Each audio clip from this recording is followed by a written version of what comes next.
Hello, hello. Happy Wednesday to everybody. Um, if you are on here, please get those likes up. Tag anybody on this discussion who you think may find it interesting. I am excited. I'm really excited about today's conversation. Many of you guys know we have been campaigning, working on, talking about the different things that are happening in the Black community, especially regarding Black men. Many of you know that there is a lot of money to be made, unfortunately, and a lot of propaganda um, and hatred directed towards Black men on the online space and the different things that they're not doing. And one of my hopes is to combat some of those lies and start to highlight the men who are oftentimes overlooked, who are oftentimes, never given a chance to speak, and promote the positive things that Black men have done and are doing to help impact and build the Black community. So I am really excited about today's special guest.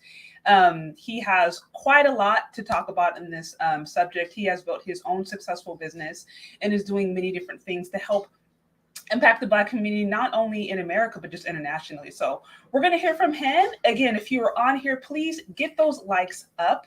And without further ado, I will bring the special guest on. Hi there. Hey, Sade, how you doing? Good. How are you? I'm fine. I definitely want to say up front, thank you for inviting me to your awesome show. I'm happy to be here, and hopefully you spread some, much needed positivity. Yes. Again, I appreciate you also being here and coming on. I know you have quite a busy schedule. But I do appreciate you coming on and having this conversation that I think, on me personally, I think is rarely talked about. So thanks for being here. Again, for those of you who are on, get those likes up. Also share this. Share this, to anyone who you think may find it interesting or encouraging.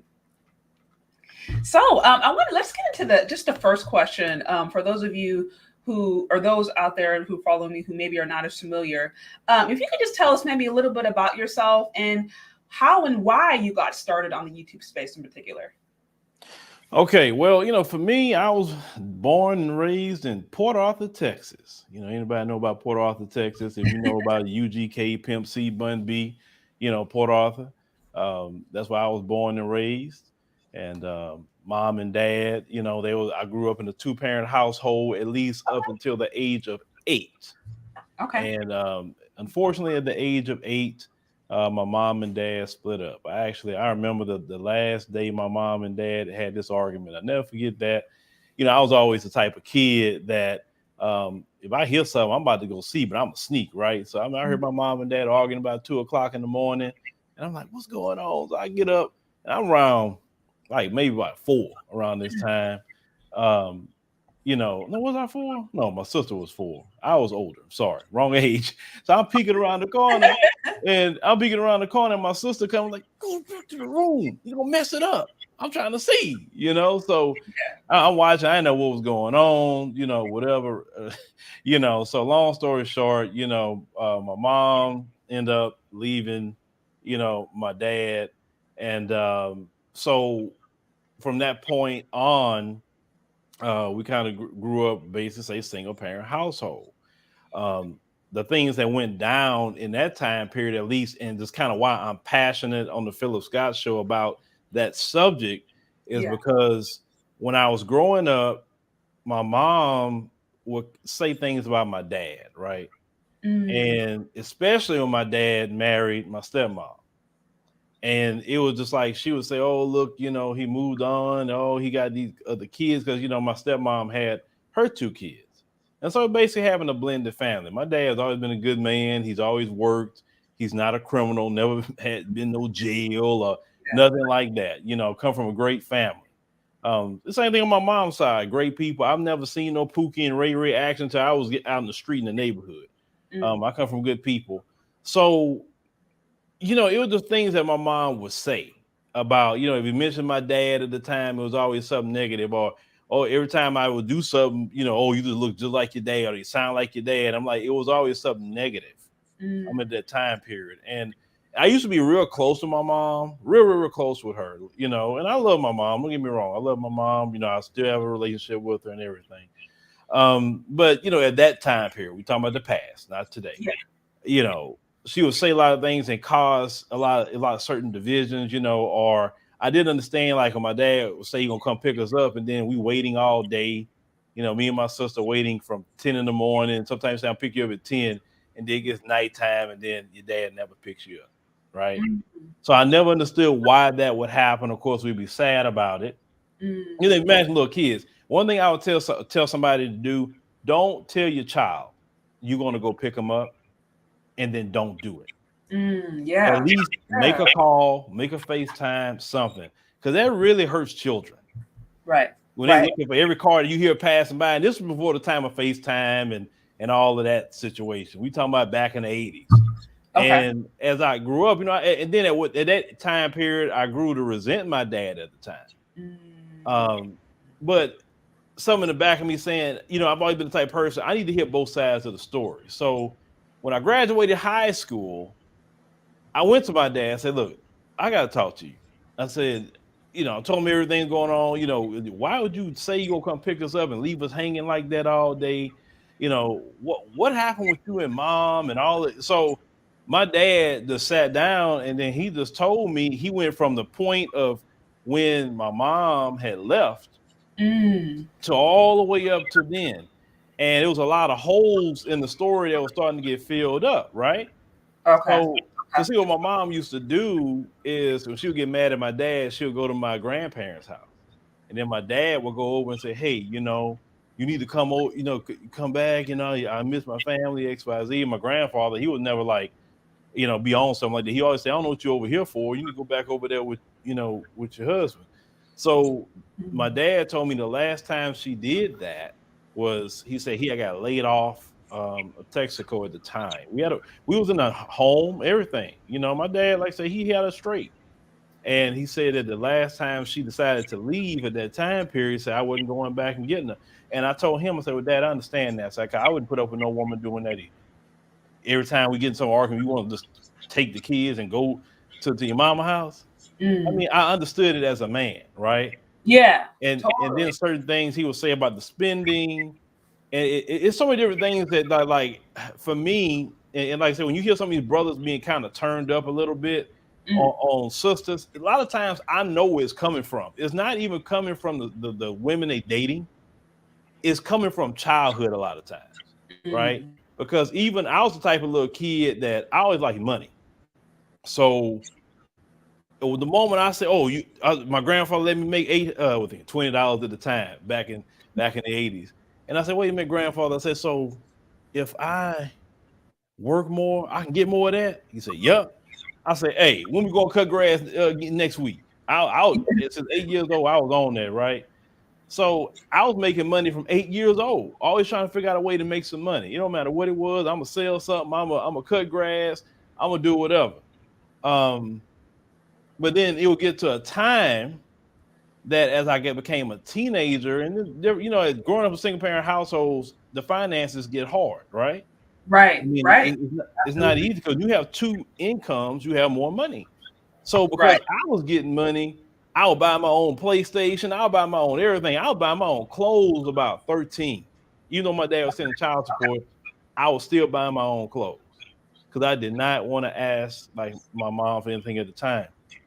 But what she would, man, it's bringing us some memories.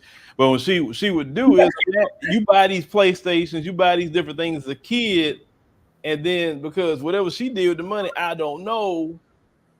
I come home from school and my PlayStation gone. I say, "What's my PlayStation at?" So I say, "Hey, who took my PlayStation?" I know I didn't get in trouble. I say, "So who?" Well, I needed it because the money this, and I'm like, "But I bought that.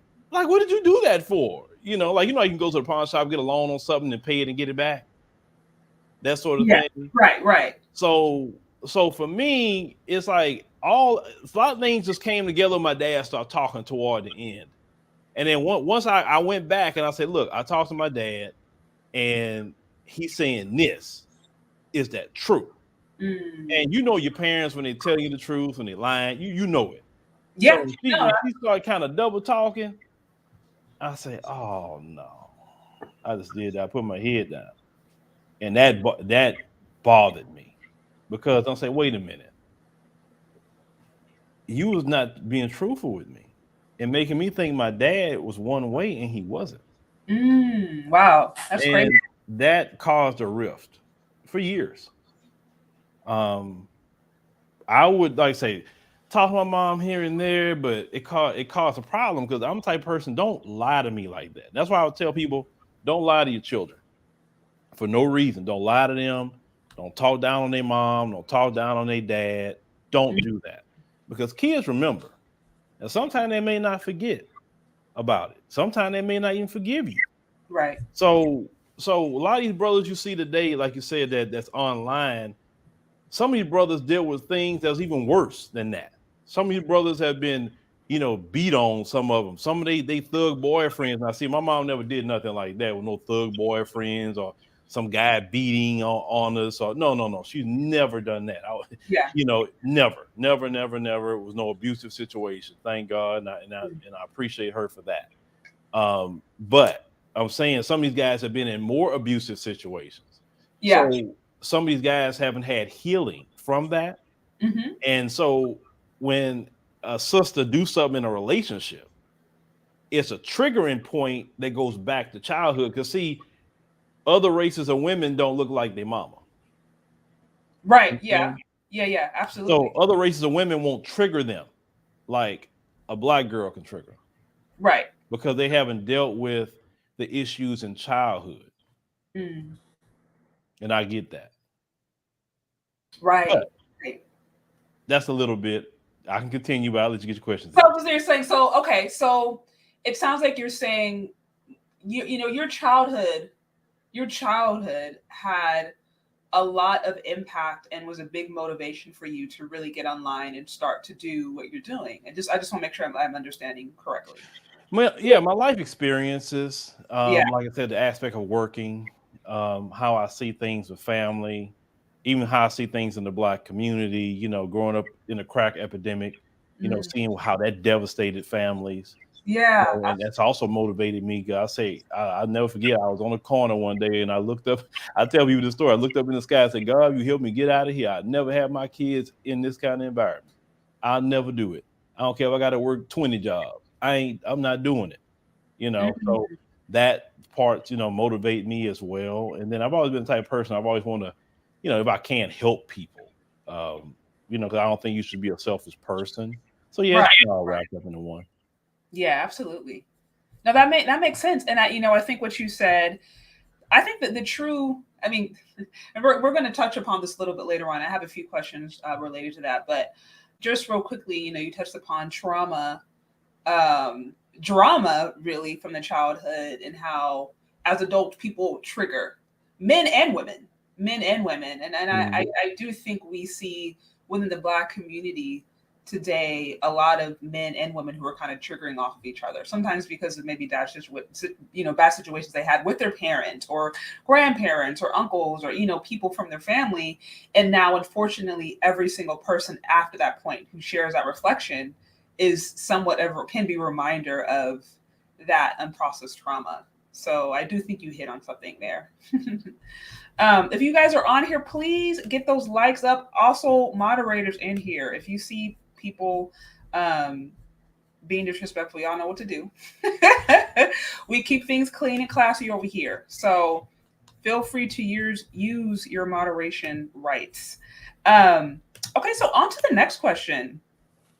Do you feel like the Black community in America is progressing for the better? Why or why not? Hmm. I would say a minority of the community is doing that. The rest just kind of want to just depend on the system, don't want to do anything for themselves. Right. And that's the most annoying thing. I think it gets a lot worse as time go along, and it's very frustrating to me to even see that. Mm-hmm. Um, because it's like, for instance, so you want to go there, I go there. A lot of black folks are so beholden to the Democrat Party. They Mm-hmm. they act like it's a freaking religion.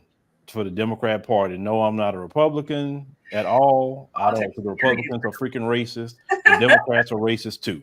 Okay. Yeah. So I want to make that clear, because when I bring up these points in my when I'm preaching, I would say preaching my messages, he must be a Republican. No, because they don't like my black behind, so I can't be a part of anything. I hear you. It can become very religious to the point to where it's nonsensical. You can't even have an honest discussion and talk about, okay, maybe what's done that was good and what was done that was bad. It just has to be all right all the time. You know what I mean? Like, it's like a brainwashing. So I understand what you're saying.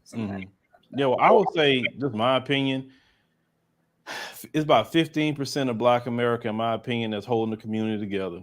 The rest, I just wish they just either fall in line or get out of the way. Right. That makes sense. So you would say it would be a minority of people, really, you think, are actually really trying to progress, move forward, be introspective, be productive. And unfortunately, there is a large majority who are just kind of falling by the wayside into whether it's propaganda, whether it's the powers that be, but they're just kind of in a passive state. I just want to make sure I understand what you're saying. Yes, I'm saying that because the majority really don't want to do for self. They really don't. I mean, they don't really want to build institutions.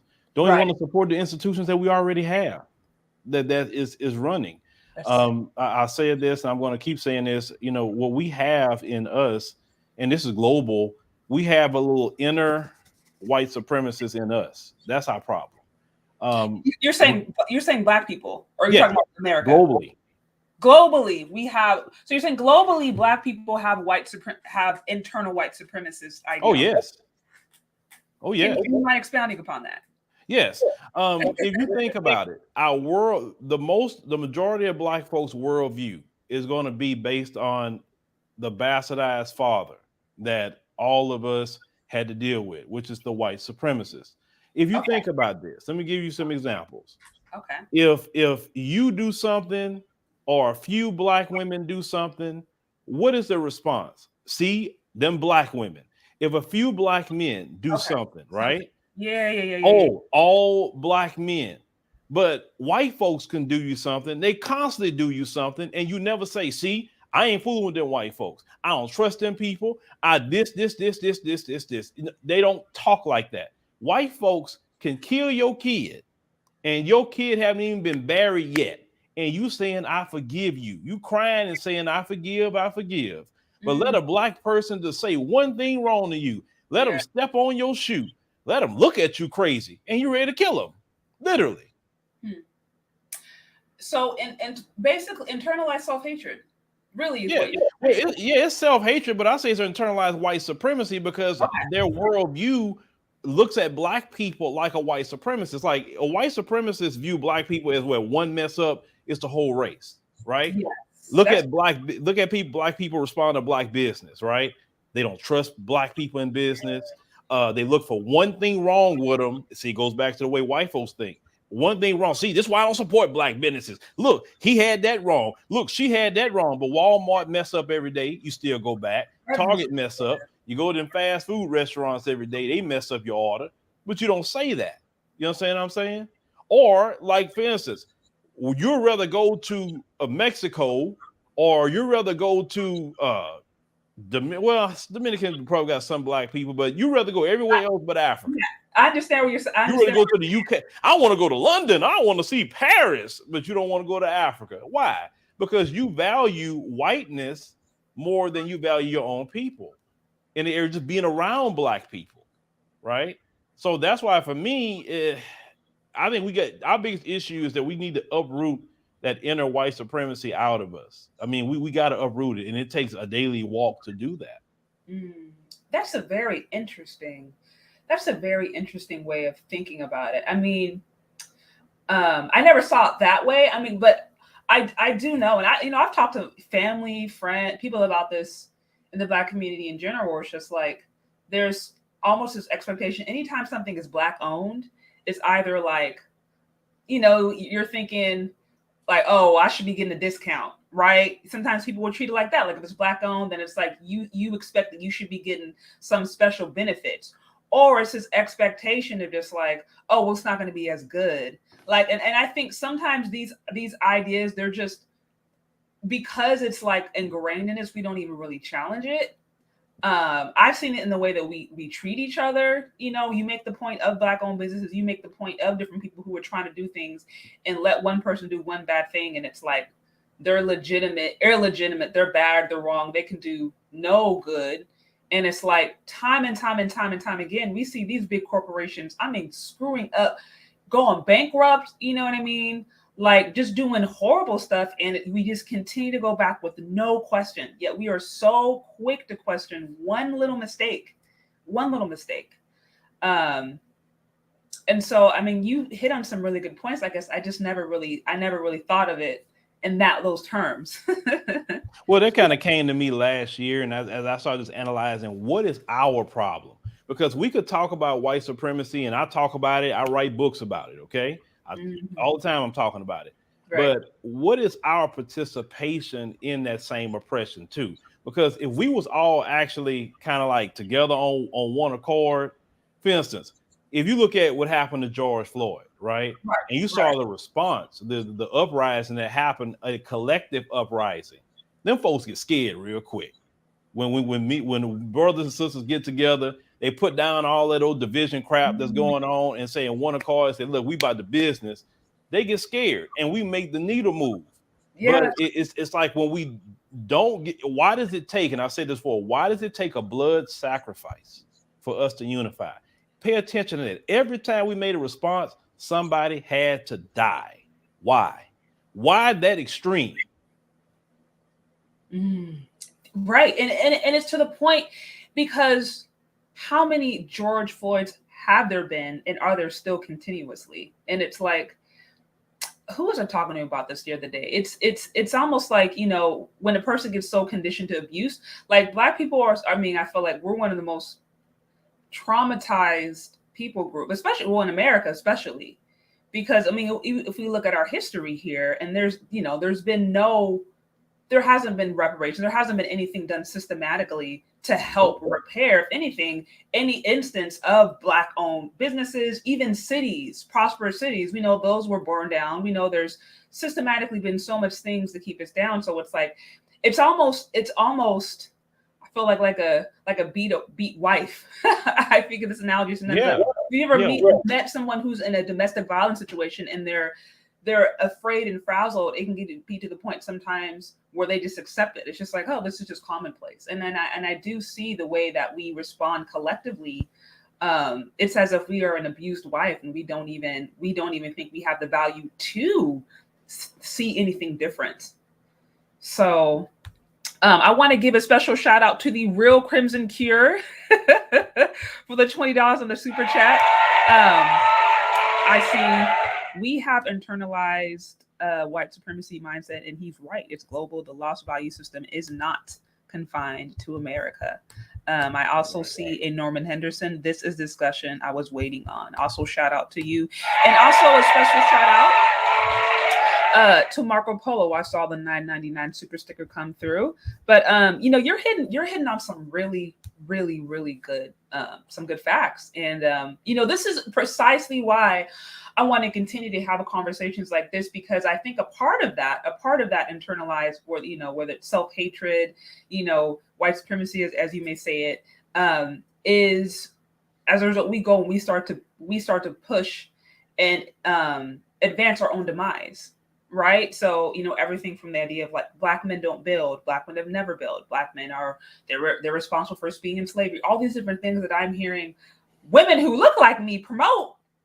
And I'm like, this is what we don't understand, is that if we're not looking at men who share our reflection and who are responsible for us being here, if we're saying, oh, they're the enemy, then it's like, you don't understand that you're now basically taking part in your own genocide.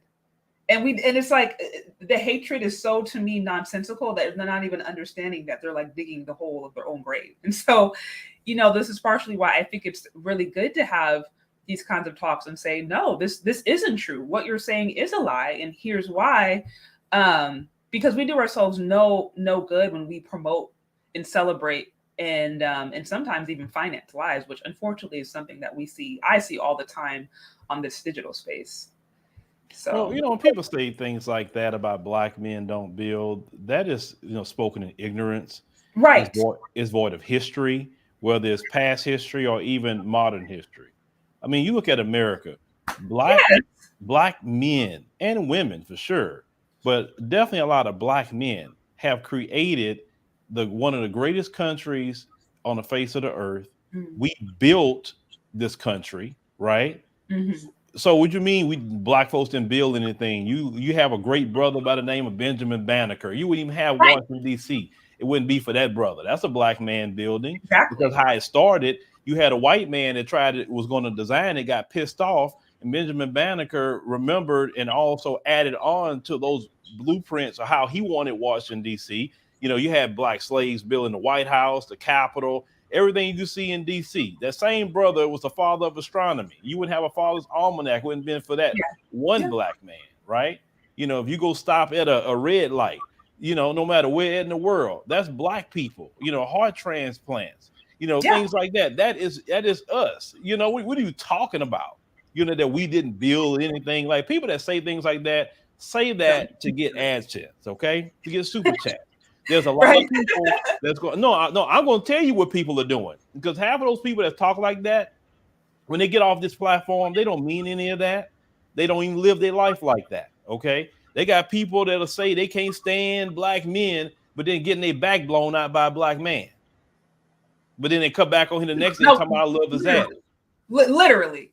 I'm just keeping it 100 with you. People come on here to get them checks. They understand that if you get people emotionally riled up and you Mhm. feed people what they want to hear, then yeah, when at the end of the month or whatever, around the 21st through the 25th of the month, you're gonna have some AdSense. Let's call it what it is. So yeah, some people that's gonna do that constantly. Some people really believe in that, and then some people kind of believe in it because they just don't got a man right now. But then when they meet a man, them same females will be like, man, I love black men. I don't know what y'all Right. talking about. I was lost, but now I'm found. So no. I can read through a whole lot of people on it when they start doing that. Trust me. And at the end of the day, it makes money. It just does. It makes money to come online and talk a whole bunch of nonsense. YouTube's a business too, if you know how to flip it. It YouTube's a is. business too. That's what people got to understand. This is considered infotainment if you want to, or entertainment. And most people that come to YouTube, some want infotainment, some people want info, and then a lot of people want entertainment. Entertainment, So right?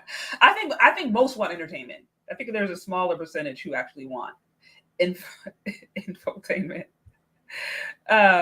So okay, if you are on here again, please get those likes up and tag anybody on this discussion who you think they find it interesting.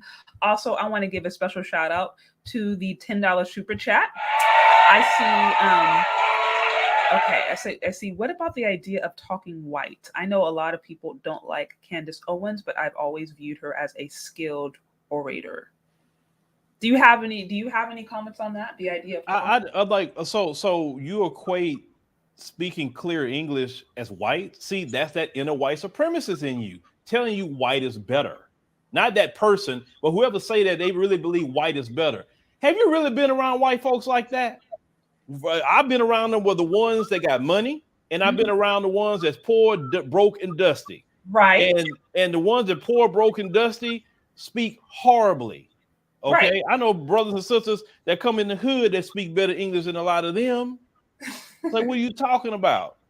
You know what I'm saying? Like, why you have to relegate speaking clearly or orating very well as to speaking white?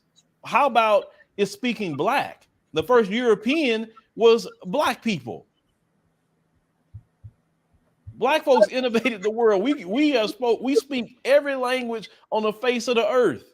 So why is that speaking white? Now Candace Owens and what she's doing, if you know Candace Owens' history, originally she was, discriminated against real heavily, and then she had went to the NAACP and got Yeah. a bag when she was a teenager from discrimination.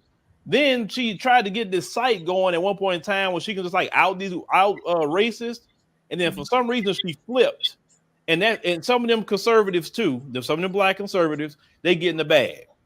They Oh, yeah, I support it, but then you get behind the scenes with a lot of them, they're like, man, I don't really fool these white folks like that. I'm just talking to get this, that be going on. I mean, when the cooning is so obvious, it's just like there's no way you believe this. Well, Candace Owens recently, yeah, see, the raccooning, it do get too far, but recently what she ended up doing was she went too far with white folks, and I knew it when she started criticizing Donald Trump and start calling Donald Trump old and going like interrupting him and going back and forth. I'm like, shit, Oh, yeah. you crossing the line. Cause see, them folks are cool with you talking bad about George Floyd, calling us violent, calling us this. But when you start coming at a white man, no. And I was reading the comments, boy, I never liked her. Who she thinks she is. She's so arrogant. She this, she that. I say, yeah, they're gonna put you in your place. Yeah. It's coming. You watch. Yeah, no, you have to. She will be coming back to the black community like that movie Queen. I nigger. Looking around, help me. I nigger. That's gonna be Candace Owens later. You watch. Ooh-wee. Yeah, it gets anytime you do things. Actually, I was talking to my husband about this earlier, where he was saying like, even if if we look at history, there's always been collaborators in all history. It don't matter what ethnic group, it don't matter what time. There's always been collaborators, and unfortunately, anytime you collaborate with the people who are trying to oppress your people, right, and sell them out just for money, it usually doesn't end well with you. Or no, if you don't. It's like there at that point you have to convince yourself of some lie in order to keep up that facade going. Let me respond to that. Black people are the most loving and forgiving people on the planet Earth. Okay, we are, even to a fault. If you're on the outs with black people, you messed up. You really know you messed up. Can we give you chance after chance after chance after chance after get it right? One thing I always said, I never want to be on the outs of black people, because if you don't have your own community, you have nothing, because no other group going to accept you like that. Let's call it what it is. They're not. So what she's doing, and people like Jesse Lee Peterson and all the other people that they're doing, they're literally losing their soul. And then later they're going to look to the community and say, well, shoot, can you embrace me? And then some people are like, nah, go back over there with them folks. Go back over there. And then that in itself, to me, is worse when you can't even come to your community. Yeah, that's a rough one. For those of you who are on, please get those likes up and tag anybody on this discussion who you think may find it interesting. We are talking about Black men building and having a very, very interesting conversation. So y'all, please get those likes up. Also share it if you find this interesting and insightful. And again, if you want to push against the narrative that says that Black men do not build, that they are not making contributions to society, and that just Black people, period, or not, please share this content. I'm going to do my part to try to bring, some facts out there and to try to bring encouraging material, but I need your part also to share and get this information out there. So thank you for those of you who are on. On to the next question. Let's see. So, and you kind of touched upon this, but okay. So what are some of the different ways you have and continue to build in the Black community right now? Well, to answer that question's an error. The majority of my audience has always been Black men. Okay. I don't even have a 50-50 audience. I don't. Okay. It's majority. Well, I'm not going to say Black men, because people of all races watch. I know that by meeting me in the street. Okay. But no, Black men do support if they just feel, like you're really doing, what you say you're going to do. You got to be, with Black men, you got to be consistent. That's for sure. If you tell them you're going to do something, do it. Don't be telling them you're going to do something and don't do it. That's going to mess you off, right? So just be consistent. Your word need to be your bond. That should be just life, period.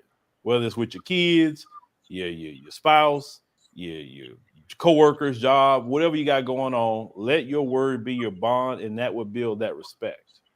Okay. So you're saying your focus really up to this point has been specifically Black men, while you do have a mixed audience of people of different genders. You have to move with the times. Let me say that.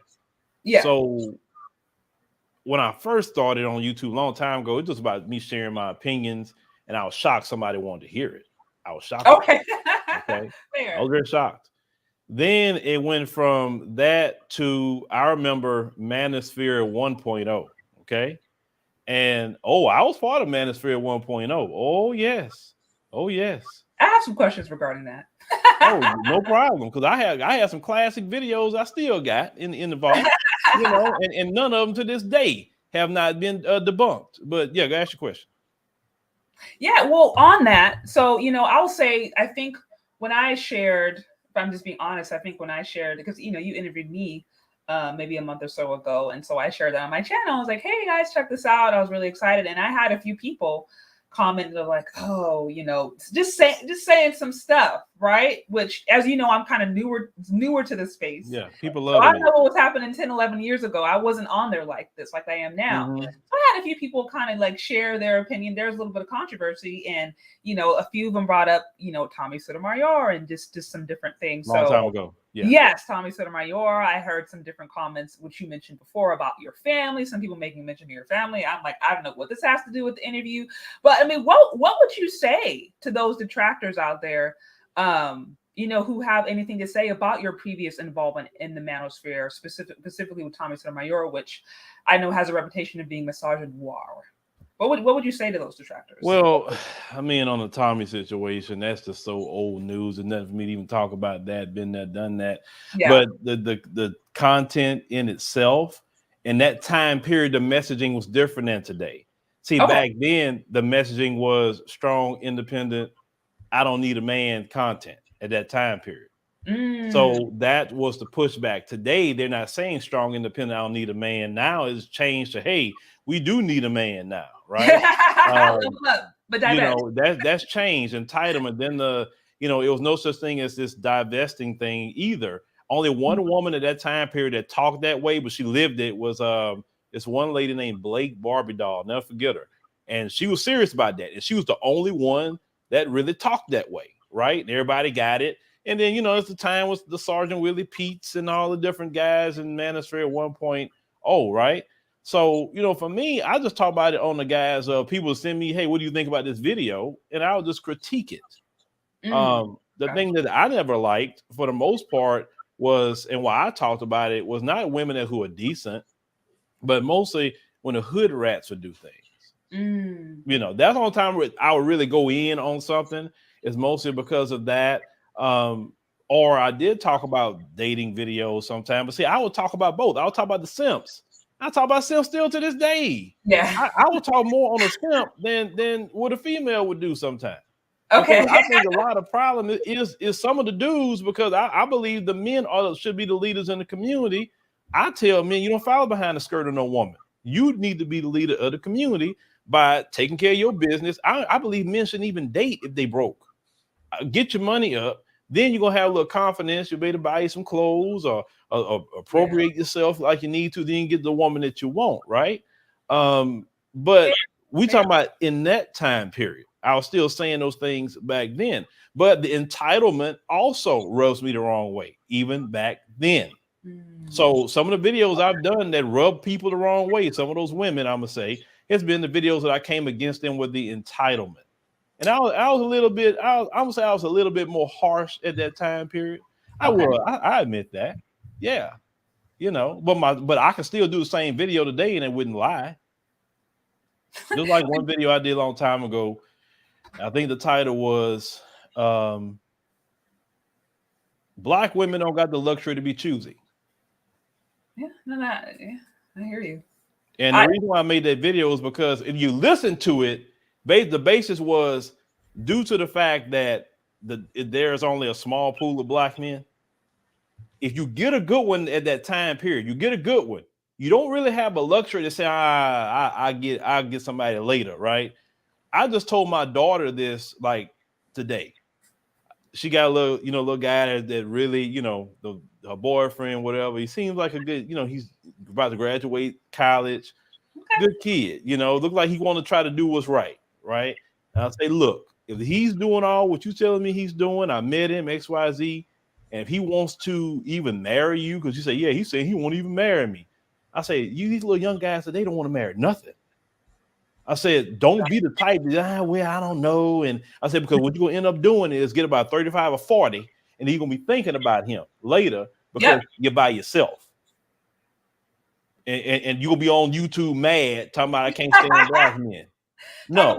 Divest to the 1% of men. Yeah, no. That's not even a conversation for her because she told me about that a long time ago. She said, I cannot even be next to them people. Oh, she don't get her started talking about them white folk. Oh no. But man. what I told her is if you got an opportunity for a good man, then you take that opportunity. Never think you look so good and you just got so many guys coming at you that no, get the one right then and there. So that's why I made the video saying that. But when you see titles like that, all people do is see a title and they won't even listen to the substance of the video. You don't believe me? Just put a crazy title up and then say something different. You'll see. Oh yeah, no, I played around with that a few times. I still am, but you're right. Most of the time, people don't, and you can tell when people don't listen. Oh yeah, listen in the comments when people making comments. I know you didn't watch the whole video. Matter of fact, I know exactly when you stop listening to the video by the comments you made. Yeah, absolutely. If you are on here, please get those likes up. Also, special shout out to Houdini Unchained for the $5 super chat I see.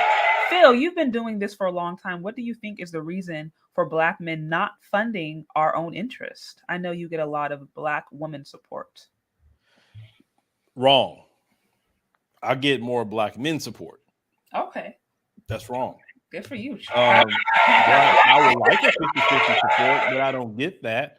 Okay. But I do include Black women in what I do, of course. They are working with me that you see. Some you don't see behind the scenes, right? But no, I mean, the majority of my support has been mostly a male audience. So Black men do support. They're actually supporting more now today than I've ever seen them support. So I wouldn't say brothers don't support. Like I say, you just gotta just constantly, just present the right things or whatever the brothers like. For me, they like what I present and the way I present it. And they rock with it. So yeah, they do support, but yes, women support as well, and I have people all over the world, men and women supporting, even some, what shocks me, even white folks will even donate. That's always shocks me. White folks donate. I'm like, man, but then I have white folks asking me questions or saying I have a Black child and I got this question and I'm cool with it. Like I tell people, I don't have no hate for nobody. I really don't. I say, you treat me good, I treat you good. But if you treat me bad, then I'm going to treat you 3 times as worse. That's it. Because I believe an eye for an eye. Okay. If you are on here, please get those likes up. Tag anybody on this discussion or share it with somebody who you think may find it interesting. That's good to hear that, again, you're getting the support from Black men, women out there. It sounds like just really all around. So, but I will admit my biggest, I'm saying at least a donation a person gave one time, it was a Black woman. I admit that. I mean, like a single donation, yes, it was a Black woman, a Nigerian sister. Yeah. Okay. It just wanted to support my efforts going to Africa. So yeah. That's awesome. Okay, on the next question. So let me see. So can you talk a little bit more about your involvement with any industries or businesses in Africa? Oh, sure. Well, that's a journey in itself. So let me go back to the beginning. So like I was talking about the Manosphere 1.0 thing, but then I started realizing, I say, I need to take this thing a little farther than what I'm doing. Right. So there was a lady that liked my show at that time period. She was a Mzungu lady, a white lady. Okay. And she said that, you know what? I'm a branding manager. I can help you take your platform from just being a YouTuber to having an actual business. I say, really? And say, yeah, I can help you do that. It costs you X amount of dollars a month. And I'm like, well, I said, look, I'll pay 1 month. I'll see what she's talking about. This is way before I went to Million Man March, of course. Okay. But business is business. You got to deal with a lot of people in business. So once I said I make the payment, then what she ended up doing, she sat me down and showed me, how to actually brand myself. how to start getting people to look at me different. Asking me, hey, try this, try that, and showing me the psychology of why I should try certain things. So I'm always the type of person, I try things in business. If it don't work, then I say, hey, it didn't work. I ain't doing that no more. Yeah. But I'm willing to try. So I started morphing, what I was doing. And I remember the first time I put on a suit. Oh boy, black folks, what you got a suit on for? You coming from court? You went to church? Why you got a suit on for? Oh boy, black folks just every day ask me why I got a suit in my house, right? And why I got this, why I got that. What are you doing? Then she explained why you need to have the best equipment, why you need to keep up on the latest software. It just then helped me with what was that a name? What was that slogan at the time? Was media with a common sense approach. People been following me a while, you know what I'm talking about. So I was doing all of that at the time period. And I started learning to morph it, end up getting my first DBA. We had that first DBA, end up getting an LLC. And then she left because she only worked with me 6 months. Then later on, down a few years later, Kellen showed up. Kellen messaged me, my business manager still to this day, black man. And he said, hey, I can help you really take this thing to the next level. I don't even want no money. I just want to be a part of it. I like what you're doing. And I really think you could do something bigger than what you got going on. Because I didn't have the money to pay nobody extra. I had no employees at the time. Wow. So he worked, might well say pro bono, at least a year. Wow. Doing all this stuff for at least a year. And then when it got to the point where, he definitely showed his worth, he was like, look, okay, well, this is going to be the price range now. Well, I had no problem paying him because he helped me make some money. So right. I'm the type of person, Sade, listen, I have no problem paying out money. I'm not stingy when it comes to money. I got it, it's yours. Right. If you helping me make money. Okay. So getting with him, and I'm still with him to this day. It has been a great experience. And he's definitely paid a lot more than what he's used to get paid, that's for sure. But he has helped us make money. That's good. And he's continuing to help us make money. So adding certain people to your team can help you, with business too. Talking about CPAs and why that's important, and right. All the different things with you see ads run on our channel. These white people don't want to give black people brand deals. They don't. So, we came up with a system to get our own ads, right? Through small businesses in our community. And that's even working out. That's bringing in, some income. We know that we started doing the tour thing, 2019, we partnered with World Views, took 30 people to Kenya from our channel. Okay. And then here in March, we're going to take more people, this time to South Africa. We partner with the Real South Africa. So, we connected with so many people that's doing business, and it's a beautiful thing, and it's like, I feel like it's my purpose to try to bring people together, that's not to tear people apart. So that's kind of like where I'm at with it now. That's awesome. No, that's awesome. And it's just kind of funny how pieces just sounds like they just started to kind of come together, Yeah. And let me tell you another story, like my graphic designer, right? Which now I say, if I can get people working for me that just love my show and they just highly professional, that's the people I want. Yeah. I was looking for a graphic designer, Sister Jasmine. And I said, all these people's coming at me. I said, but she presented something. I knew she was the one. She took the thumbnails I had and she said, okay, this is what I would do with this thumbnail. And here's the reason why. That's why I added this color scheme. That's why I did this. And she kept presenting it. She took my profile picture. She took everything. And I'm like, okay, I'm calling her. I was well, then as I got to talking to her, she said, yeah, I was going to the University of Georgia and, get my degree. And, your videos helped me all through college. I just love what you do. And I just want to be a part of it. You say, and so I'm like, well, okay, well, right now the budget says I can pay this, right? And she says, well, I'll take it. I just want to be a part of it. Of course, she's not getting paid that amount, not now. She's getting a whole lot more now. But what I'm saying is, she's the most positive person I've ever met. Is Sister Jasmine. I say, listen, you are down on your day. Just call Sister Jasmine. She is positive queen. You know, so it's just a lot of people that, you know, that my videographer that I have, or editor brother Sharif. He's been with me from the beginning, so I'm loyal to him. You know, I got a brother Elvis in Kenya that's editing for me. You know, I really got a good team of people. Nobody argues. Everybody get along. That's It's just awesome. beautiful, and I just love it. See, Black folks can get along. Yes, we can, but it's a but. If you run your company like a family, and you say that I will never allow, you know, anybody to come to the company that's going to keep any drama or BS, because you will be gone tomorrow. Yeah, definitely, Yeah. definitely. That makes sense. So, so just kind of to piggyback off of what you were saying, because you know you Mhm. mentioned different things that you've done, different trips that you've planned. Why do you feel that building alliances with Africans in Africa is important?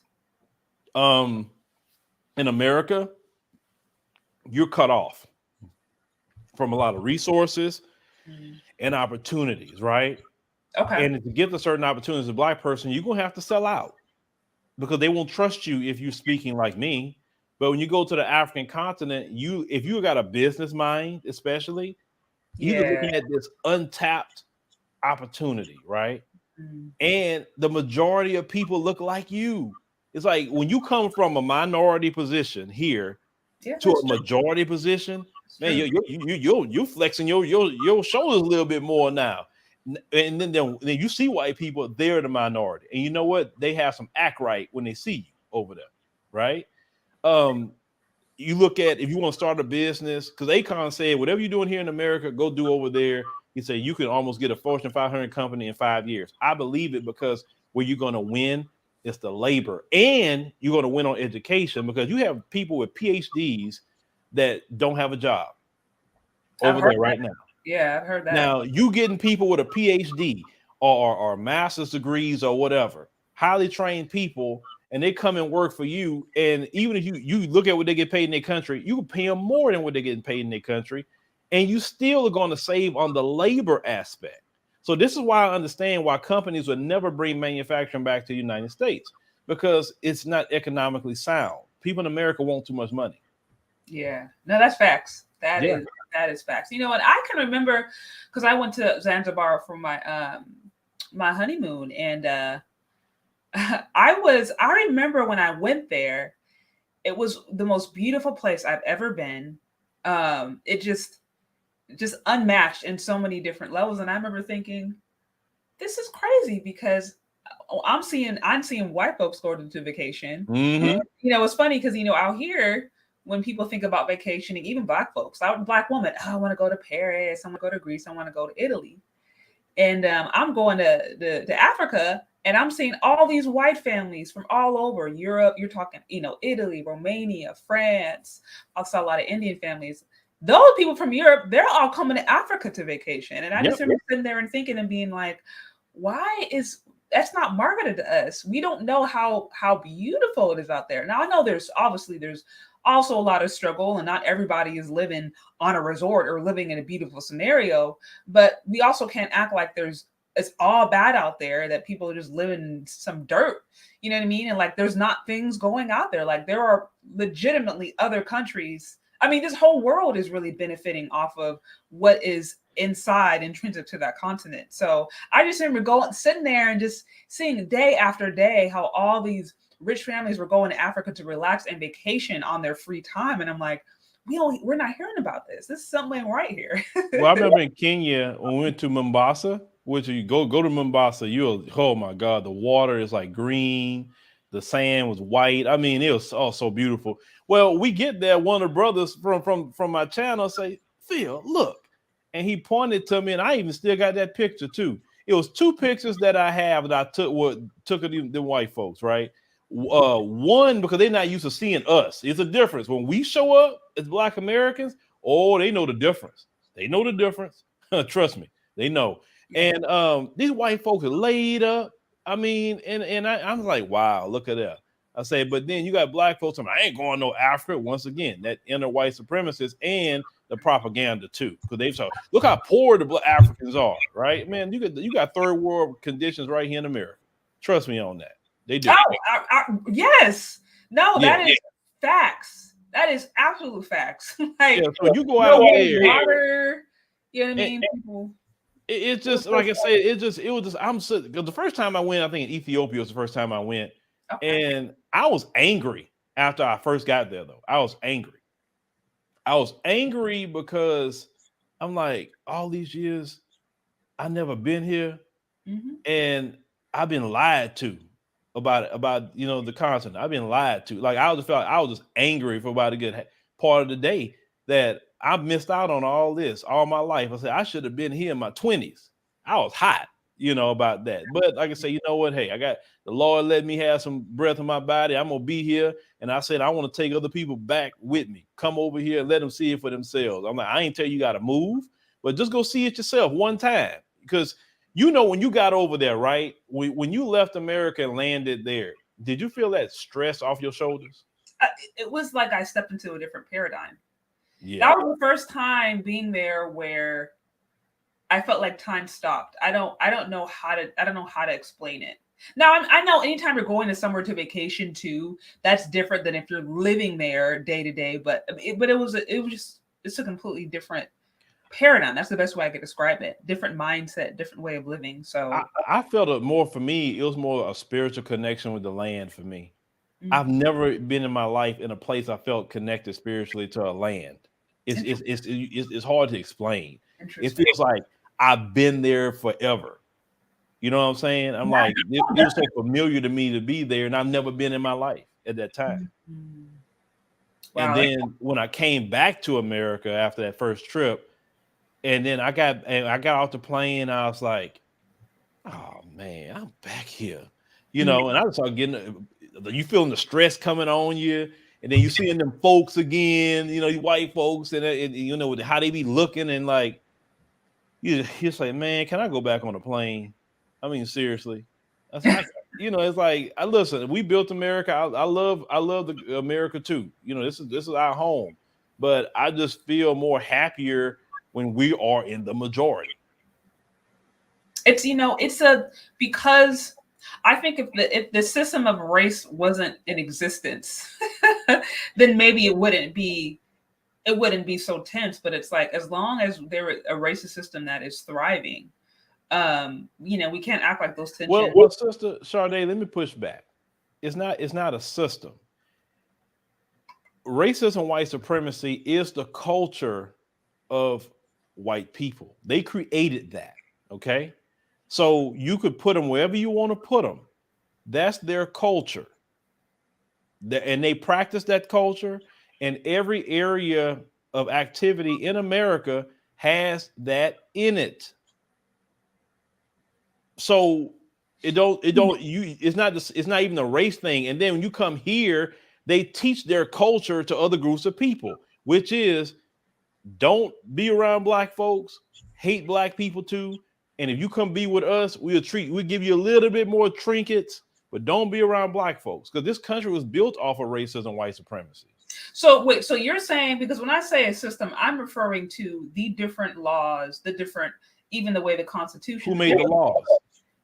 I'm sorry? Who made the laws? Yeah, well, Europeans, obviously, who established this country. So it's safe to say that that's their culture. Think about it.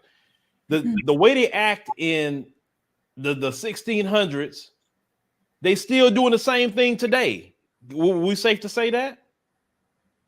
Yeah, definitely. Yeah, no. Okay. So that means if you've been doing something since the 1600s, 1500s to today, that is your culture at this point. Like us as black people, we have cultural things that we do that don't matter from back in the past to now. We have to stop doing it. Okay. Once people understand the culture of white supremacy, and I said this, America would never change if they run it. If you want a new America, they can't run it. As long as they run it, it's going to be that. So I want to make sure I understand. So you're saying that the culture of the Europeans who established this is racist. It's not just a system that's separate, but you're saying the culture inherently is racist. Yes, of course. The culture creates the laws. Think about it. Why is it that you every other day you seeing somebody, no matter what state it is, right? They being racist toward black people. They doing something discriminatory. is always something that they're doing, right? It don't stop. Recently, I just covered a video, which I will post, that they did a study about email, right? Email. If you have a black sounding name, you will have a 15.5% less response in an email from them. And then also other groups, because they teach other groups to hate us. But they said the only people that respond to us in an equal tone is other black people. Now, that is inherently taught. Most of them say the N-word by the age of 2. Why do they say the N-word by the age of 2? Is because children hear things in their house, right? They hear it in their house, they repeat that. I don't know if you remember the movie, with the Jackie Robinson movie with Chadwick Boseman, and you remember when they start calling, him the N-word in that movie? You remember that scene? Gosh, I'm trying to think what movie you. 42. I'm sorry. 42, the movie with Chadwick Boseman. I don't think I saw that movie. Great movie. Well, anyway, that's around the time they were trying to go from the Negro Leagues to the Major League Baseball. Okay. And all of them start calling him, the N-word. And the little child looking around, the little white child, he didn't know what was going on. And then he just joined in and started saying it. That was a good scene to understand how they pass that down to their children like an inheritance. They may be poor and destitute, but if I got nothing else, I got my racism, white supremacy, because that is the inheritance I pass down to my children. No, that does make sense. I do know. I mean, obviously, racism and having a discriminatory or superiority mindset that is passed down. That is taught. No kid grows up, you know what I mean, just automatically. Like you have to be trained. And when you see kids who are young kids, 4 or 5, saying some of these kinds of terms, it's like, no, you got that from somewhere. You were taught that. If you're on here, please get those likes up. Tag anybody on this discussion who you think may find it interesting. Also, I want to give a special shout out to the $20 super chat I saw come through. I see. Shout out to you too for what you do for the community. All right. So moving on to the next question. Do you think Black men or Black women who choose to marry interracially can still positively impact or build the Black community? Why or why not? Some people would say no. And I get why some people would say no to that, because some people, when they choose to go that way, some people may be like, they checked out, right? So since they kind of checked out of the community, they don't really want to have any kind of vested interest. But then that's not always the same for everybody, because at the end of the day, you're Black. It don't matter who you married to, you're Black. You can marry to another Black person, whoever, you're Black. Now, since you're Black, your wife, your husband, whoever you got that's not Black can't save you from anything you're gonna deal with being Black. And most Black people aren't hateful like that. They don't hate people. They don't care who you with. The only time Black people take an issue with you is when you look at that person and say, well, they're better, than Black men. They're better than Black women. That's the only time the community is going to have something to say about you. You look at a brother like Robert Smith that paid all the thing with Morehouse, right? To the brothers with their tuition. You're not absolved from doing things in your community, no matter who say what. You're not absolved. Now, white people per se, especially because our history has been with white people, there's going to be some issues there. But then every blue moon, it may be a white person, because I don't know how people meet whoever they meet, right? And I'm not one. I got friends and family and even subscribers who are married to people of all different backgrounds. Yeah. And if they like some hardcore woman I know, she was married to a white man for 27 years. And you wouldn't know it by the way she fights for Black people. Like when Black people say, well, she can't do nothing. Well, obviously I've seen it with my own 2 eyes. So it just depends on that, I guess, that person, but you never absolved from doing things in your community. That's how I look at it. Because you're Black at the end of the day. I understand. And I, because I talk a lot about divesting and SYSBM and some of these different movements. And I always take the stance that I take no issue with anybody. Like, I think you should have the position to love and build or marry whoever you want to, but it's also important to be really honest about what that means and not choose to turn a blind eye, because I think sometimes people like to act like certain things don't exist. Well, I'll say in female spaces. We'll see. Well. First of all, online, I don't know why it's magnified so much, because if you do the research and look at the numbers, the majority of Black people globally marry Black people. Oh yeah, that is the majority. Oh, it is a minority that marry someone of a different community. That is the minority. But on social media, you would think that's the majority, and it is nowhere close to that whatsoever. So why are you highlighting people who are the minority? Like, say, listen, they propagandizing and they saying all this stuff. Black men is trash. Black women are trash because you got this person of a different community. Flame them. I'm with you. Flame them. But if they're not doing that, if they're trying to contribute to the community or whatever they can do, even though whoever they have, then that's them. You can't tell nobody who they gonna marry. Period. You just can't do that. I know some Black folks feel, well, you can only marry a Black person, and if you don't marry a Black person, then I don't look at you, I can't take you serious or whatever. Well, you don't make the rules globally, right? They got Black people married to whoever, to Chinese, to because Black folks just don't. Because in this country, it's always black, white, black, white, black, white. Black folks married all over the spectrum. So, but it's not the majority. So, I mean, I don't know why some people want to focus on that. Once again, AdSense dollars. It brings emotion, so people get pissed off. Now, the divester, SYSBM thing, the divester thing, and I talk about that. The dangerous thing about that is saying that this one group of men who have a horrible history with Black people in general and Black women, right? You got to think about the reason we got European DNA in us now is because of, plantation R word, right? Mm-hmm. And that's horrible. You got to think about their history. African women who were clean women, these Europeans at that time period believe that you don't bathe. They believe cleanliness was just changing your clothes. They didn't brush their teeth at all. They had a different system. Yeah. King Louis the 14th, he didn't take a bath but 3 times in his whole life. Okay. So you got these nasty men, sitting up here violating African women and leaving them with children, spreading all kinds of diseases, lynching Black women, lynching Black men, burning up our churches and the Klan and all of that. So yeah, that particular relationship gonna always be like polarizing, right? Then you see whether it's the men or the women. We've seen stories where white women have been hella racist to Black men. I interviewed one girl.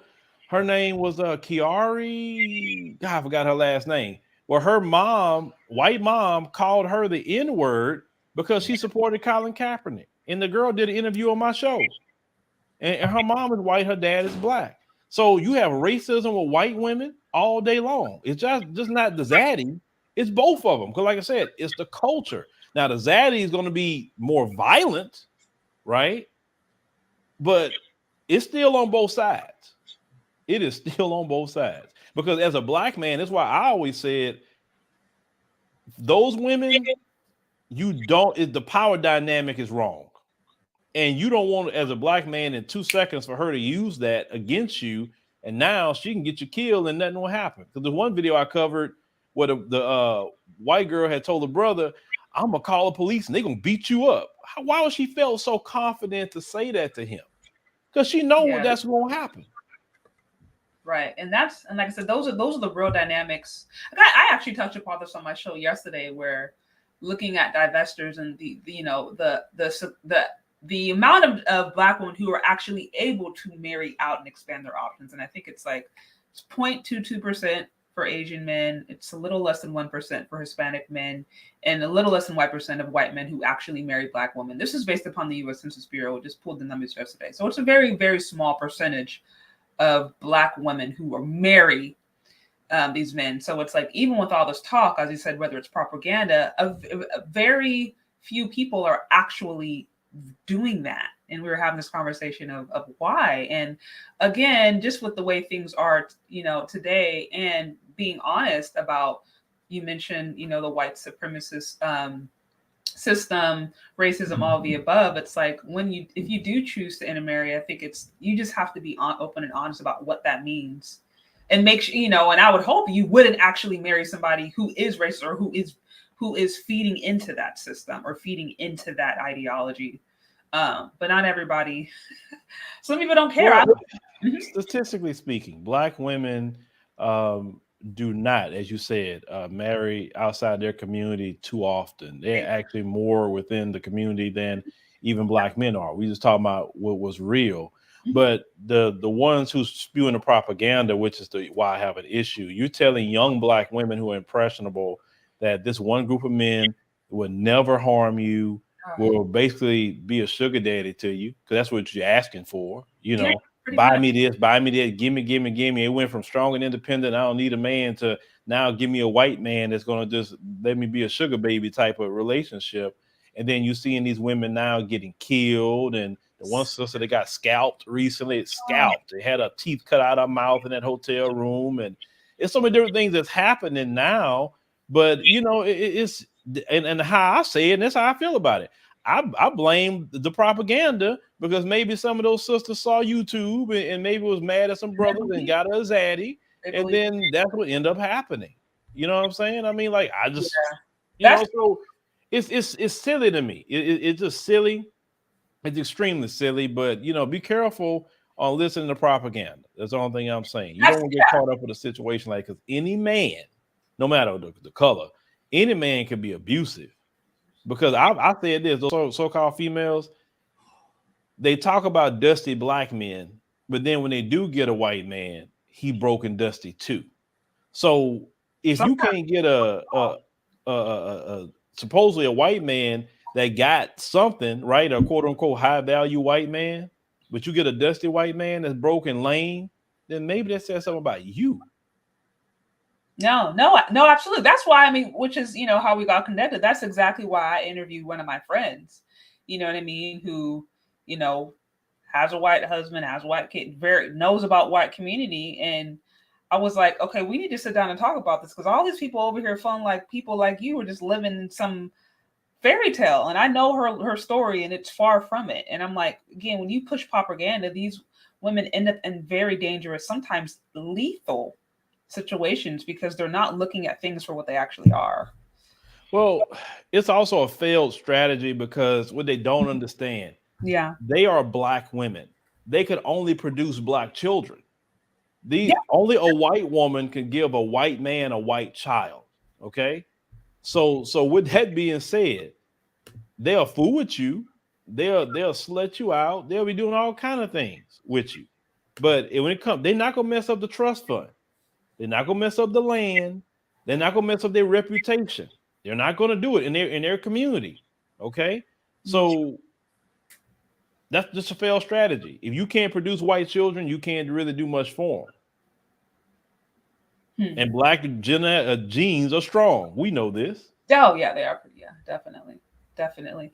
Now, with that, would you say that SYSBM is promoting maybe Black female misogyny, or just promoting just bad ideas in general? Well, some of these guys, I've kind of heard some of the things that they say, because I got a video, I'm about to flame this one dude. Some of these guys kind of had this, well, just get you a passport and then go overseas. But when they're going overseas, remember, if you lame in America, you can be lame in a third world country too. Okay. Now, you will get a little bit more status because of the American dollar. Yeah. But you talk about, let's say, Black women all day, because a lot of them can't get a Black woman, or any woman. Let me not say a Black woman. They can't get a white woman. They can't get a Hispanic. They can't get an Asian either. Okay. So it's just not Black women. They get a passport, go to Thailand, some of them go to Brazil, then they up here cupcaking with females on the blade. Right. That's what they cupcaking with. And this one dude that just did a video, like I said, oh, I'm gonna post that. I'm gonna get him. You sitting up here acting like this woman is like you got some Instagram girl out of Thailand, and yet you sitting up here posting video of a chick that's a streetwalker, and this what y'all doing? This what you happy with? You know what I'm saying? But you saving yourself. Save yourself from what? No man, listen, you can't, no woman, run into no woman to go save you. Period. You save yourself as a man about what you do. You don't need no woman to make it in this world. Really, if you want to be honest, yeah, I'm gonna go there. If you want to be honest, the only thing you need women for, if you really want to think about it, is procreation. And if you need that kind of love, let's call it what it is. What do you really need? I mean, you're talking about to save yourself from. I mean, you need God, yes. But now, yes, me, I love my family, I love my wife, I love my relationship, and I wish every guy have it. But outside of that, a woman can't save you from nothing. She really can't. She can encourage you. She can tell you to be better. She can point some things out to you. She can do that. But you can't put it on a woman to save you. That's not her. That's not her job. Even in the Bible, women are supposed to be the help meet. In other words, you be the leader. You have the vision. You do supposed to do as a man, and she comes along and say, "Hey, let me assist you with what you're doing to get to, the journey you're getting to, right?" So, and some of those guys too, like I said, from what I hear, a lot of it is lame speak because they can't get women in America, and they really can't get nothing but prostitutes in third world countries. So basically, you're just saying sounds like that movement is full of what may be considered incels, or just from what I hear, yes. Okay. Because men of means are not crying about no black women, no white women, no Asian, Hispanic. They're not crying about women at all. Why? Because when you're successful, women see it on you. They gonna say, "Oh shoot, let me go talk to him." Or you going in certain hotels, you going in certain restaurants, you taking certain vacations. That's right. True. The men that can afford the Ritz-Carlton, you know what I'm saying? The men that can afford that kind of life, they meet different type of women. Okay, the men that's going to Miami doing certain things in Atlanta, traveling overseas. Being in something like the Kempinski Hotel or the St. Regis or whatever. Hotels as 5-star hotels or certain vacations. Those men are not complaining about women because women gonna come their way. It's a given. That makes sense. That's true. Whether or not we want to believe, that's true. That's true. Men's social currency is success. Yeah. Women's social currency is their beauty. Yeah. Whether you like it, listen, it don't matter how much money a woman got. Oprah Winfrey, even in her prime, had money. You didn't hear guys talking about, "Ooh, let me look at the Oprah on a magazine." Never heard that.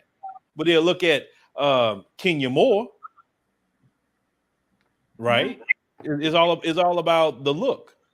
Yeah. No, and I know that what you said right now is some women's blood is boiling. And that's always a hot topic. But I'm like, me personally, about that idea about that a woman can't necessarily change her value in the sexual marketplace through her education, through the amount of jobs that she's had or the success that she's that's for her personal edification. When it comes to men, you go all the way back to the creation of man. Men are visual, right? Oh, I agree. Men are visual. They're visual. And based on even, how the man, as the man's money come along, as he gets higher up, if he don't have a woman yet from when he started from the beginning, his woman's going to match his money. It's just how it is. Education is important. I don't agree with having a dumb woman. Oh, no. I don't believe a woman should just be pretty. I believe a woman should be pretty and educated. Because at times you may need some advice on something and she's like, "I don't know. What do you think?"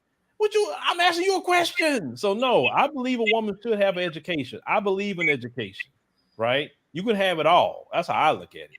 But when it comes to men is not going to ask you what degree you have. They're going to look at you and try to figure out what you got going on based on your overall look. That's just bottom line. I don't disagree with you. I think that's just what it is. That is what it is. But I'm just saying there's people out there who are upset about that. Just leave it at that. But men or women? Change biology, huh? Men or women? I would say women. Women married? I'm sure you have seen those midnight specials or those, television specials, or even just look at Kevin Samuels. How many women have called in and said, "Listen, I got this education. I'm making this amount of money. I do ABC, X, Y, and Z," and he's like, height, weight, dress size. And like, what do you mean? Well, I got, I'm making this. Well, that's Kevin's thing on that. I'm not going to go into that situation because one thing about black men, Kevin's ideology is a certain size. It's a certain size. Probably what it is. A woman got a big old booty that you can bounce a quart off of. And Negroes are simping. Let's call it what it is. Yeah. So let's not even go there. So I would just say, but because you have girls that may not match what Kevin says on his scale, that's pulling dudes left and right. Oh, absolutely. You know what I'm saying? And she don't even match that. So what I'm saying is, if she's pretty, even if she has weight to her, dudes are gonna holler. Period. Yeah. I don't disagree. I don't just. I think it's really, a lot of them have kids. It's like, well, somebody laid up with them. Yeah, I think it's that. Men are pretty simple when it comes to that kind of stuff. I think very simple. You look, you have a look that, and beauty is in the eye of the beholder. What you like is not what somebody else gonna like. Yeah. So basically, if you're a good person, you have a good character about yourself, you're pretty, you cook, you're not a liar, you're definitely not a liar, because a liar is horrible. You straightforward, straight laced. I mean, you could get in there with a lot of men. Yeah. But to be upfront with a man on the first date, that's kind of what you're looking for. I always tell women and men that you need to lay out what you're looking for on that first date. And if it's not the same, like say, hey, what are we doing? Well, we just dating. Oh no, I ain't wasting no money. Are we going to be doing this because I want a serious relationship? Or what are we going to do? Because you got to let people know up front, because all this dating, that costs money. I don't believe a man should waste his money on a female. I believe he should take him to Starbucks. That way, if you don't like her, you ain't out a lot of money. And if she ghosts you, good. You need her no way. I understand. I wouldn't advise anybody to, take somebody to a 5-star restaurant on a first date. I don't think that makes any sense. Now I know there's people out there who would disagree, women out there who would disagree. Like, girl, unless he taking me to Ruth Chris, I ain't. But I'm like, take you to Ruth Chris for what? That's what I'm saying. That's that entitlement talking. Who are you for a man to take you to Ruth Chris? Who are you? Let me tell you something about women. When women like you, you can go sit down in a park with a pressed ham sandwich and some Cheetos, and she will be so happy with you. That's absolutely right. You understand? Some of my best dates that me and my wife did in the past was going to Discovery Green and things like that. I remember recently she looked at even the ring I gave her when we got married. I'm like, oh my God. I was like, because I know I didn't have no money back then, versus today. Well, it's totally different. But, and I'm not saying I'm a rich man, but I'm just saying I'll do a little bit better. But what I'm saying is, if a woman loves you, she loves you. Okay. And if a man know that woman loves him and is in his corner like that, he gonna want to do more for her. But you come in, gimme. No, So gimme got his hand broke. And to your point, I agree. All these high standards that some of us ladies say that we need to have go out the door as soon as we meet a dude that we are really feeling. If he look good, if he's talking good, you will adjust those standards fast. I've seen it. So, like you got standards. Like Tupac said, go buy it yourself. Is that what you want? You want a Louis bag? Go buy it yourself. Like why are you telling a man you just met to go buy? They got to take you to the mall and buy you this. Okay, he buy you this, and then you got about 10 other dudes in your phone that you calling to take you out on dates. Every day you want to go out to the restaurant, so you call this dude Monday, this dude Tuesday. At 7 days a week, you go into the restaurant. You can't cook. Okay, you can't cook, you can't clean half of the time, but you're entitled. You look at some of these females, they take pictures and their house is a freaking mess. I've noticed that. I started really noticing that on Instagram, where I'd see face beat, weave, edges laid on point, you know what I mean? Like outfit, everything. But then you see a pile of laundry in the back, and I see, bags of Cheetos on the floor. And I'm like, when I was a single man, I left out of a woman's house like that one time. I went in there, she invited me to go over there. So I go, I said, okay, everything. And then I get in there, and the first thing I do, I start looking on the floor and I start looking around, And I started seeing all that stuff all over the place. Bathroom not clean, all that. Oh no! I said, hey, my job called me. They called me for some overtime. I said, I gotta go. So I left. I said, yeah. They called me at the refinery. I got, I'm working in the refinery. I said, yeah, they called me for overtime. And I was on call. I get out of there. I'm a firm believer. A woman don't clean her house and her room and everything else she don't clean, and she's surely not cleaning her thing down there. That's how I feel about that. And I don't want nothing involved in that. Your house better smell good and everything. Because when I was a single man, I always had my house vacuum, swept, mopped, bathroom clean, was sitting all going all over the place. Yeah. No, I hear you. I hear you. I hate filth. Oh, I hate filth. I hate it. No,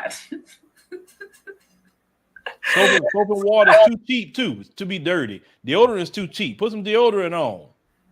Oh God. Brush your teeth. Comb your hair. Wash your face. Do something. I used to think, but I grew up with my dad in particular was very, very conscientious about cleaning. So I just kind of assumed that that's just what everybody did. But I soon found out that just people out there don't really know how to clean.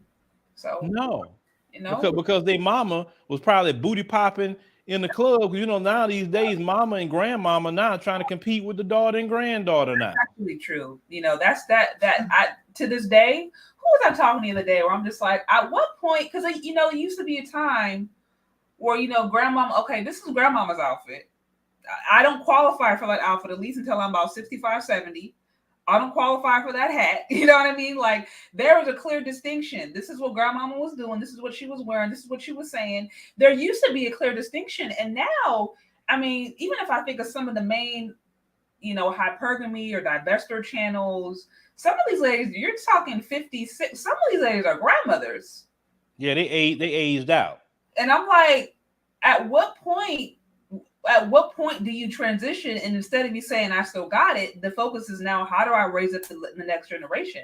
And I used to see that, but I don't feel like I'm seeing that anymore. I'm seeing more women, to your point, who are past. They're no longer in the dating, marrying age. If you were, they're at the age where it's like, yeah, you should be talking about your grandkids, and they're now competing with their granddaughters. And I'm like, when did that happen? So confused. They go and get BBLs and all kind of things. Grandma go and get. She want the same dudes that her granddaughter trying to pull. I don't understand. You know what I'm saying? I mean, like, grow up. I mean, you know what I'm saying? Become grown. Listen, it's okay to transition to the grandma or transition to the auntie and the uncle. Listen, I love my age now, and I am at the uncle stage, and I love it. I love it. I wish I started at this point 20 years ago. Oh man, that's funny. So you're that uncle now. Everybody. Oh yeah, I'm everybody's uncle. It's doggone right. I'm your uncle. I love it because I ain't got to hold back on what I tell you. Well, this has been a fun conversation. I do want to be mindful of the time. Again, for those of you on, please remember to hit those likes for sure. And I also want to give a special shout out and for those who have shown support via Super Chat. Did you have just any final words, any final thoughts, things that you would like to leave with the audience before we? Yeah. Well, first of all, thank everybody for coming to Sister Sade channel. She's a breath of fresh air and this toxicity in the nets. So that's good to see that. What I will say is, live your life, have a good time, be positive, and if nobody supports you in your life, F them. If they're negative towards you, F them. Cut out people in your life that's not trying to help you any or be a part of your life, even if you help them, because we've experienced that, me and my wife actually, that we've helped people so many times financially, just been there for them, and then when we need something, they're never there. So guess what? You get cut off.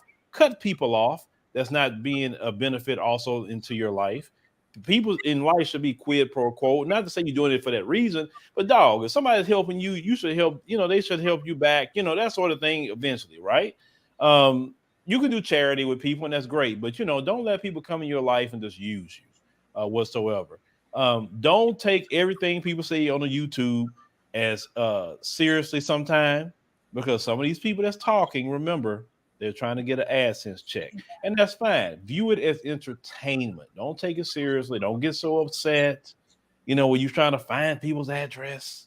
Just look at it as entertainment with some people. Some people are serious about what they're talking about, but if it's entertainment, enjoy it. Get off the phone. Go in the real world.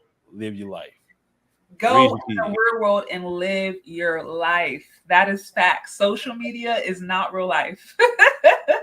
It can affect real life, though. Let me make sure to say that. It can affect real life. And social media, if it wouldn't be for social media, it definitely helped me. So I can't say social media can't affect your life or even help you to do certain things. But I'm saying when you're ingesting content, from certain people, like you mentioned in the Divestors or any SYSBM or any kind of group, just take it for what it is. Sometimes it's funny. Sometimes it's like, man, really? Just take it for what it is. Yeah, no, absolutely. Well, I do appreciate you for coming on. Now, if people want to go support what you're doing, what are the different ways they can find you? We broken up into multiple pages. So Sade was on our entertainment channel, which is the Phillip Scott show. That's what that is. That's our entertainment news channel. Okay. It gives me a break from doing all the serious content, right? But our main, things is news. Which is African Diaspora News Channel. And if you just go to our channel, you can just click channels. Okay. And then every channel we have is there. Our podcast channel, even our food channel that we're going to be working on this year. Our food channels. Can't wait to get that out because we need more Black food channels. So I'm working on getting some of that background stuff to be done on that. And when we ever have trips, you can go on the trips, whatever you want to do. That sounds awesome. Join us. Yeah, well, I'll be sure. I think I included some of the Phillip Scott there, but I'll be sure to include the rest in the description of this video. So definitely go check his pages out, his channels. Maybe sign up for a trip. Well, again, this has been really enjoyable, and I do appreciate you taking time out of your busy schedule. I'm sure it's really busy to come by and chat. No problem. Like I say, you made it easy. Like I say, you're a good interviewer. You don't make it awkward or anything like that. So continue doing what you're doing. I think you got a good future ahead. All right. I appreciate the kind words. Okay. Well, you enjoy the rest of your night. I will. I got a lot of uploading to do. Yes, a lot of uploading to do. Well, don't work too hard. Oh, no. That's all in a day's work. Okay. Good stuff. Well, this was awesome. We'll definitely be in contact. All right. Yeah. I'm about to get you probably to come back, ask you some questions again on the entertainment channel. Because I say some things you've been posting on your page I want to ask you about. Okay, sounds good. I'm open anytime. All righty. All right. Well, you enjoy the rest of your night. All right. Take care. Bye-bye. All right. So again, I appreciate all of you guys who joined me. This was fun. And as I mentioned before, my hope is to continue these conversations with different people, especially Black men in the community who are doing positive things, who are in their industry, hitting their goals, making a positive impact, making an impact. I don't think we do this enough. So I do appreciate all of you guys who are here and who are hanging out with me. I also appreciate any of you guys who sent in super chats, sent in love and support. That's always appreciated. Again, if you would like to continue to show support to this show, you can find me on Cash App or Venmo Shay Sade. Also, if you found this helpful, enjoyable, if you like what this is about, please share, please get the content out there. I will continue to do my best and my part, right, to bring you guys content and material that is helpful, that is encouraging, that is inspiring, entertaining, all of the above. But I need your part to get the message out there. So like I said, share, tag, always like, subscribe when you can, and leave your comments below. And so also, if you guys are around tomorrow, I'm going to be interviewing the lovely Miss Jessica X again. We're going to be talking about colorism, featureism, and texturism, 11 a.m. Pacific Standard Time. And then I think that's going to be 2 p.m. Eastern Standard Time. So definitely, if you guys are around tomorrow morning / afternoon, tune in, hit the notification button. And yeah, enjoy an interesting conversation. So we will be in contact, and thanks again. We will talk later. Bye.